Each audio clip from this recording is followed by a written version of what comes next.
Hi buddies, welcome back. Today I want to show you how you can customize the screen timeout on your iPhone 15 Pro. For that, you want to go to your settings, and here you want to scroll down to display and brightness, and now you want to scroll down again to auto lock, and here we have 30 seconds set right now, but you can also choose 1 minute, 2 minutes, 3 minutes, 4 minutes, 5 minutes, and never.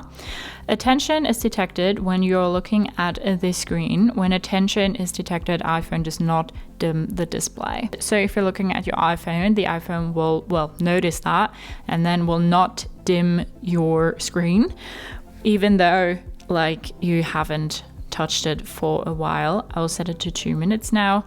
30 seconds is a bit too short, and then 5 minutes and everything above that is a bit too long, honestly, but you can choose whatever you like, obviously.